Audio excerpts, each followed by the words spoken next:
Hi guys, Ursa Dia here, and I'm back with another episode of Otomania, where I talk about anything and everything otome. Today I'm going to be discussing the anime adaptation of an otome game that I actually reviewed for the very first episode of Otomania. If you haven't seen it, I've left a link in the description below, so go check it out. But today I will be reviewing the Ozmafia anime. The Ozmafia anime is very short and sweet. It only has 12 episodes, and each episode is about 5 minutes long, including the ending song, so it's very easy to just sit down and binge the entire show in one sitting. Even with ads, it only takes roughly an hour to watch the entire thing. That right there is a plus if you're looking for an anime that's super quick and easy to finish. Instead of having an opening and ending song, the anime actually has 3 different ending songs that they switch back and forth between. All of the ending songs are by the Canadian band Article 1. The songs are titled I Love You More, If the World Gives Up, and Love You Tomorrow. The song I Love You More is not only the ending for the anime, but it's also the opening for the game itself.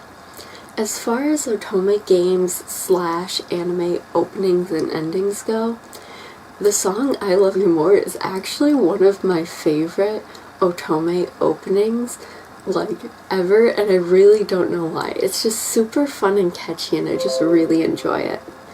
Just a heads up though, they do a small scene after the ending song on each episode that focuses on a different person each episode, and the character speaks as if they are talking to you.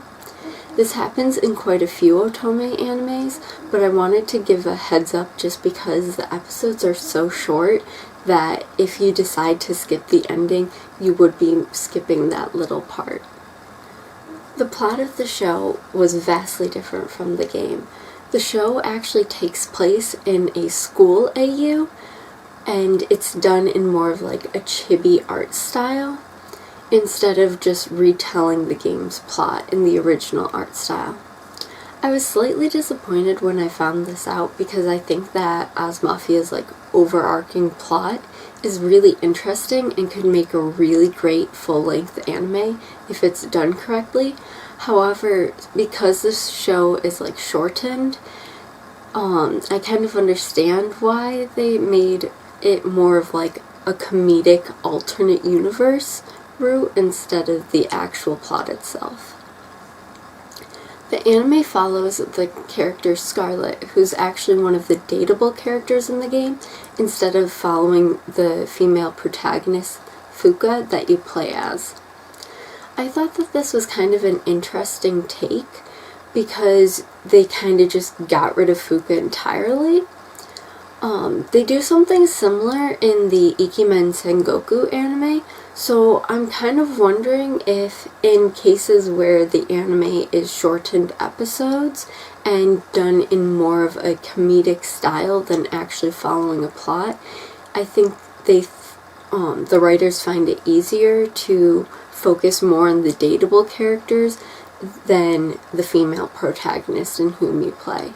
Anyways, each episode features Scarlet, who is a new student at Oz Academy, and his struggles to adjust his new school life. It's very funny, and it shows the characters in a new environment from which you would normally see them within the game. While the plot doesn't really follow along with the game's plot, I think that the writers did a really good job of having just very subtle details that kind of connect the game and the show together. There are small details such as Caesar disliking vegetables or Kiri embezzling money that happens in both that may not seem like significant details, but it kind of helps to bridge the gap between the show and the game. The roles that the characters get in the school AU also kind of correlate to what they have in the game. The first few times that I watched the show, I actually hadn't finished all of the routes, and so I kind of thought that some of the characters were put into really weird roles. However, once I finished the whole game and rewatched the shows, the roles of the characters actually made a lot more sense. Luckily, however, The roles of the characters won't seem out of place if you haven't played the game, so I definitely would recommend watching the anime. There also aren't any spoilers within the anime, even with their kind of like weird roles, so you don't have to worry about the plot being ruined if you haven't played the game yet.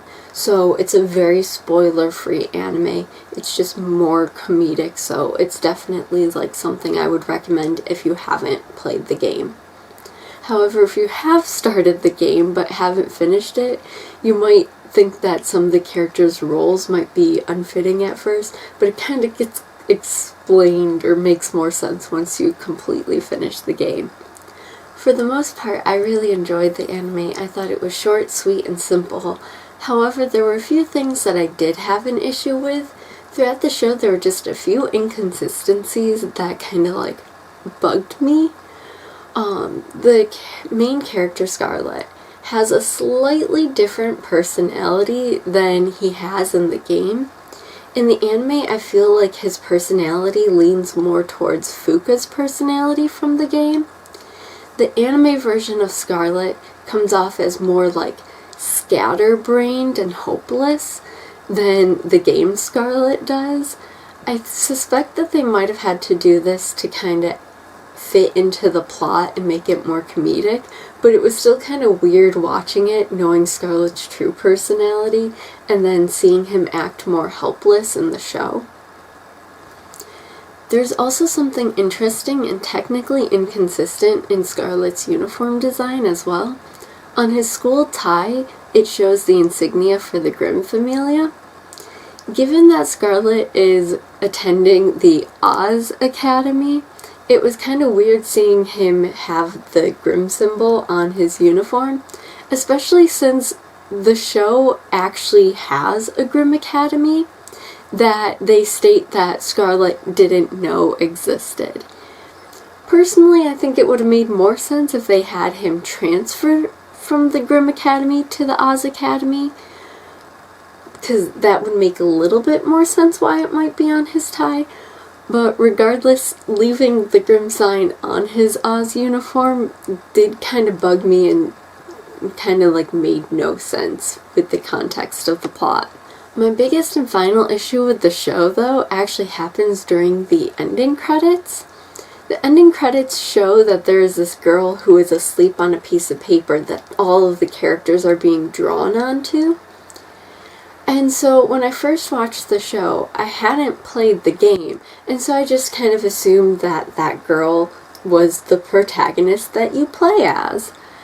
But now that I've played the game, I'm really confused because the sleeping girl in the anime is not Fuka, the girl that you play as. The girl that you play as, Fuka, and the sleeping girl are like completely different people. Like, they don't even have the same hair color.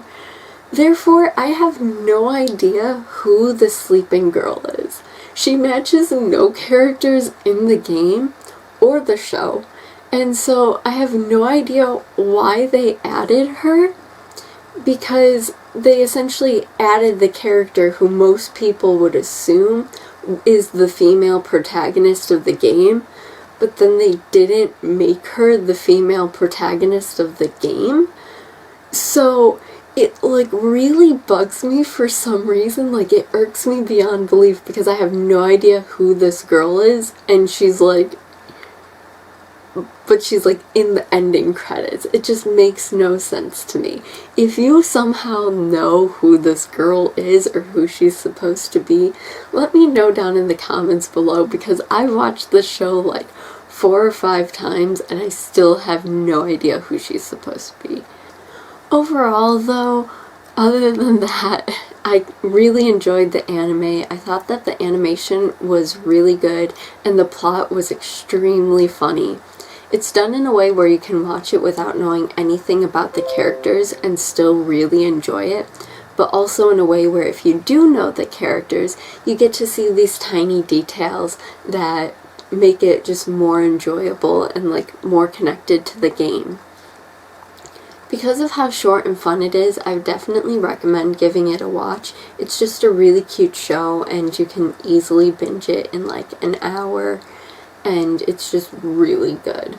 If you have watched the show or played the game, let me know down in the comments below what you guys thought of them. If you have anything otome related that you want to see a video on, let me know down in the comments below as well, so that I can make more Otomania content that's more geared toward what you guys are interested in seeing. Don't forget to like and subscribe and to hit the notification bell if you want to be notified when I post more Otomania episodes. If you don't want to be notified but still want to look out for new content, I will be posting new Otomania episodes every other Monday on my channel. I hope you all have a wonderful day. Love you. Bye.